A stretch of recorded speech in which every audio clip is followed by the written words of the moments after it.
মোৰ মৰমৰ বন্ধুসকললৈ নাহৰ ব্লগৰ ফালৰ পৰা মৰম আৰু শুভেচ্ছা জনাই মই মোৰ আনটো ভিডিঅ' আৰম্ভ কৰিব ওলাইছোঁ।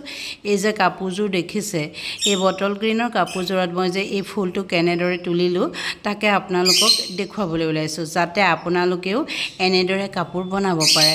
এই যে কাপোৰযোৰ, এইযোৰ পলিপাটৰ কাপোৰ হয় আৰু এই কাপোৰযোৰত মই কেনেদৰে সেই ফুলখিনি তুলিম তাকে আপোনালোকে চাওকচোন।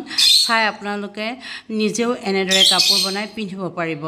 এই কাপোৰযোৰত মই প্ৰথমতে এইবিলাক ফুল যে দেখিছে, এইবিলাক এপ্লিক কৰা ফুল, নেটৰ ফুল হয় আৰু এই ফুলবিলাক মই টুকুৰা টুকুৰিকৈ ধুনীয়াকৈ কাটি ল'লোঁ আৰু এইবিলাক 3D গ্লিটাৰ হয়, আঠা আছে। আৰু মই প্ৰথমতে কি কৰিলোঁ জানেনে, এই ফুলখিনি এনেদৰে বহুৱাই লৈছোঁ। এই ডাঙৰ ফুলপাহতহে মই আঠা দি পেলাই ধুনীয়াকৈ বহুৱাই লৈছোঁ, কিন্তু সৰুখিনি মই আঠা দি বহুৱাই দিয়া নাছিলোঁ। আৰু তাৰপিছত 3D গ্লিটাৰ 3D লাইনাৰ দি, গ্লিটাৰ নহয় দেই, এইটো 3D লাইনাৰ দি পেলাই মই পাতখিনি আঁকিলোঁ। ধুনীয়াকৈ পাতখিনি এনেদৰে ছেট কৰি কৰি ধুনীয়াকৈ আঁকিব পৰা যায়। তাৰপিছত এই সৰু সৰু যে নেটৰ ফুলখিনিত কিন্তু মই আঠা নিদিয়াকৈ এনেকৈ বহুৱাই গৈছোঁ। পিছতহে এই ফুলখিনিত মই আঠা দিম। প্ৰথমতে এচাং মই পাতখিনি ধুনীয়াকৈ 3D লাইনাৰ দি এটা পিছত এটা পাত মই আঁকি গৈছোঁ। আৰু মানে তেতিয়া কি জানেনে, প্ৰথমতে ফুলখিনি আঠা দিলে অলপ অসুবিধা হয় পাতখিনি আঁকিবলৈ আৰু ধুনীয়াকৈ পাতখিনি আঁকিব পৰা নাযায়। আৰু এতিয়া পাতখিনি একদম ধুনীয়াকৈ আঁকি লোৱাৰ পিছত যেতিয়া ফুলখিনি আঠা দিয়া হয় তেতিয়া ফুলপাহটো দেখি বা লতাটো দেখি বহুত ধুনীয়া লাগে।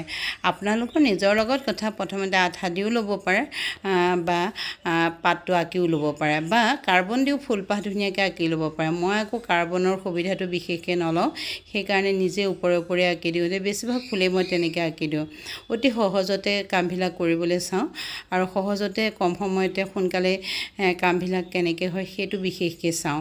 আৰু এয়া চাওকচোন, মই এতিয়া আঠা দি ধুনীয়াকৈ লগাই দিলোঁ। আৰু আঠাখিনি অলপ আপোনালোকে সৰহকৈ লগাব। আঠাখিনি কিন্তু একদম চিন্তা নকৰিব দেই, আঠাখিনি এৰাই নাযায়। মই এযোৰ কাপোৰ পিন্ধি ধুই কৰিও চাইছোঁ, আঠাখিনি এৰাই নাযায়। আৰু টানি বল্টি ধুইটো এৰুৱালে এনেও যাব, কিন্তু এনেই ধুই কৰি দিলে কিন্তু আঠাখিনি নাযায়। মই আকৌ এই ফুলখিনিৰ ওপৰত ধুনীয়াকৈ পাথৰো লগাই দিম। আৰু এয়া চাওকচোন, ধুনীয়াকৈ দি দিছোঁ। আৰু ফুলপাহ এয়া মোৰ হৈয়ে গ'ল। আৰু এয়া মাজে মাজে সৰু সৰুকৈ ফুলৰ ৰেণুৰ নিচিনাকৈ ফুলৰ 3D লাইনাৰ দি পেলাই মই আঁকি দিছোঁ। মাজে মাজে মই গ্লিটাৰো দি দিম। আৰু ফুলপাহ দেখি বহুত ধুনীয়া লাগিছে। বিশেষকৈ এই বটল গ্ৰীণৰ কাপোৰযোৰত এইকেইটা কালাৰ দি পেলাই বেছি ভাল লাগিছে। আৰু ইয়াত চাওকচোন, ফুলৰ ৰেণুখিনি মই ধুনীয়াকৈ ফুলৰ পাছত সিপাহ ফুলৰ ওপৰে ধুনীয়াকৈ অলপ ভাঁজ দি আঁকি দিছোঁ। ভাঁজটো নিজৰ লগত কথা, যিটো ভাঁজত আপোনালোকে সুবিধা পায় আৰু যিখিনিত আঁকিবলৈ সুবিধা পায় সেইখিনিতে আপোনালোকে দিব পাৰে।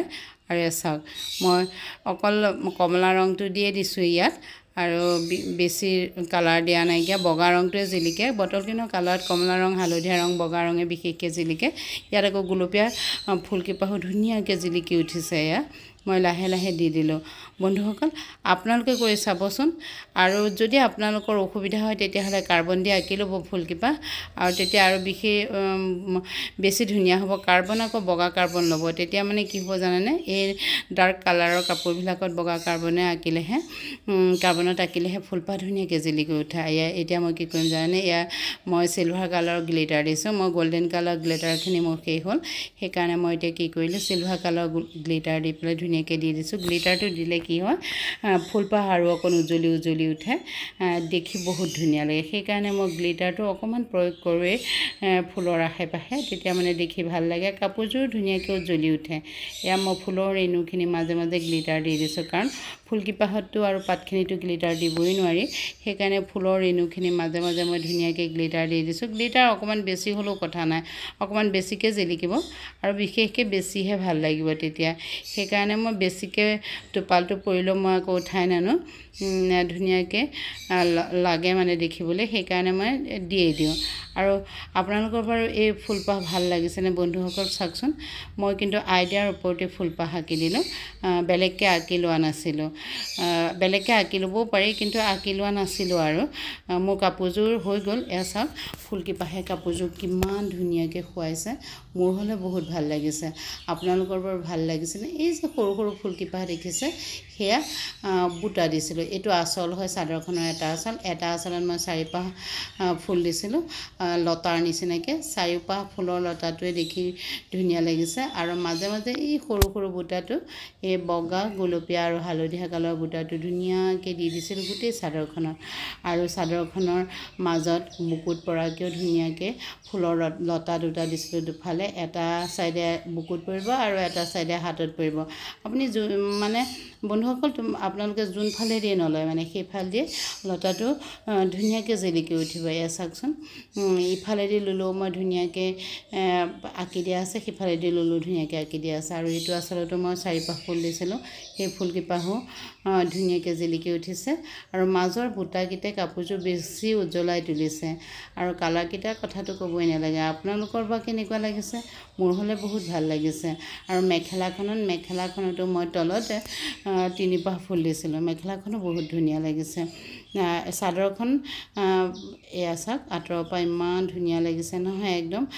কালাৰকেইটা ধুনীয়া মেটচিং কৰিছে আৰু এতিয়া মই মেখেলাখন দেখুৱাম মেখেলাখন এয়া চাওকচোন মেখেলাখনৰ মই তলত মই তিনিপাহ ফুল দিছিলোঁ সেই ফুলকেইপাহো একদম ধুনীয়াকৈ জিলিকি উঠিছে এই তিনিপাহ ফুল মানে প্ৰতিপাহ ফুলে মানে দেখাত বহুত ধুনীয়া লাগিছে মই আইডিয়াৰ ওপৰত আঁকিছোঁ যদিও প্ৰতিপাহ ফুলে একে চেম হোৱা নিচিনা লাগিছে অকণো বেলেগ হোৱা নাইকিয়া তাৰপিছত মই ব্লাউজ পিচটোতো আঁকিছোঁ ব্লাউজ পিচটোত মই এপাহে ফুল দিছোঁ মানে পিঠিত এপাহ ফুল পৰাকৈ আজিকালি ব্লাউজবিলাক পিঠিত এপাহ ফুল থকাকৈ দিয়ে যে হাতত প্ৰায় নিদিয়ে সেইটো এটা বেলেগ ডিজাইন ওলাইছে সেইকাৰণে মই কি কৰিলোঁ পিঠিত এপাহ ফুল ধুনীয়াকৈ পৰাকৈ ব্লাউজটোত আঁকি দিলোঁ বন্ধুসকল আপোনালোকৰ বাৰু এই ভিডিঅ'টো আৰু কাপোৰযোৰ ভাল লাগিছেনে যদি আপোনালোকৰ এই ভিডিঅ'টো আৰু কাপোৰযোৰ ভাল লাগিছে তেতিয়াহ'লে লাইক কমেণ্ট শ্বেয়াৰ কৰিবলৈ নাপাহৰিব আকৌ আৰু যিসকল বন্ধুৱে মোৰ চেনেলটো এতিয়াও ছাবস্ক্ৰাইব কৰা নাই তেওঁলোকে মোৰ চেনেলটো ছাবস্ক্ৰাইব কৰি দি মোৰ ফেচবুক পেজটো ফ'ল' কৰি দিবচোন দেই বন্ধুসকল আপোনালোকৰ মৰম চেনেহৰ বাবে আমি সদায় আগ্ৰহী হৈ থাকোঁ নহয়নে আজিলৈ আহিম বাৰু দেই বন্ধুসকল